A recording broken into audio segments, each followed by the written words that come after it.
আমি লাজু, দিশা অ্যাগ্রো ফার্মে আপনাদেরকে স্বাগত।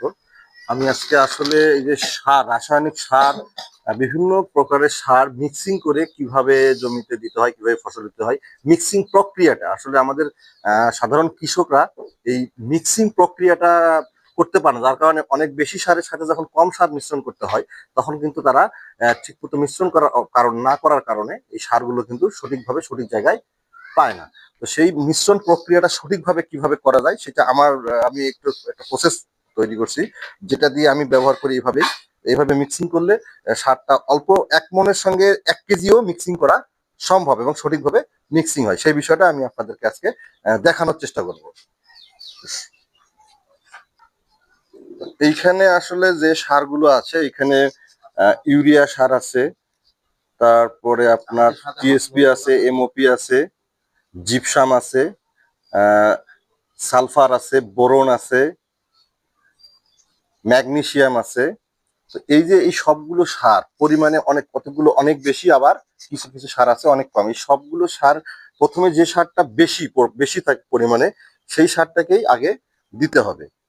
তারপরে সুন্দর করে সেটাকে একটু মোটামুটি রাউন্ড শেপ করে নেওয়ার পরে তার উপরে তার থেকে যেটা একটু কম, তার থেকে যেটা কম, তার থেকে যেটা কম, এইভাবে আস্তে আস্তে স্টেপ বাই স্টেপ একটা লেয়ার তৈরি করতে হবে। যেমন এই যে এইভাবে লেয়ার তৈরি করার পরে ঠিক এক সাইড থেকে এইভাবে মিক্সিং করতে হবে কেটে কেটে। যেমন দেখেন আপনারা যে এখানে কিন্তু একটা লেয়ার আছে, এই দেখেন প্রত্যেকটা সারেরই একটা করে এই যে লেয়ার আছে, এই যে লেয়ার, এই যে এখানে এক লেয়ার, এখানে লেয়ার আছে। এইভাবে যখন নিচ থেকে এইভাবে কাটা হয় তখন সারগুলো খুব সুন্দরভাবে মিক্সিং হয়ে যায়। এই যে এখানে মিক্সিং করতেছে আমাদের আহ ইমরান ইমরান আর হচ্ছে এই যে রেহেল, এরা আজকে এই যে মিক্সিং প্রক্রিয়াটায় আছে। তা আমি অনেক যারা কৃষি শ্রমিক দীর্ঘদিন ধরে কৃষি কাজ করে তাদেরকেও দেখছি, তারা কিন্তু আসলে মিক্সিংটা বোঝে না ওইভাবে। যে ভাই আমাদের তো এভাবে মিক্সিং, এভাবে আমরা করি বা অন্যান্য কৃষক এভাবেই করে নেয়। কিন্তু আমি দেখলাম যে মিক্সিং প্রক্রিয়াটা একটা গুরুত্বপূর্ণ প্রক্রিয়া। যে যখন 3টা 4টা 5টা কোয়ালিটির সার একসঙ্গে মিক্সিং করা হয় তখন কিন্তু সেটাই মিক্সচার করাটা কিন্তু একটা গুরুত্বপূর্ণ বিষয়।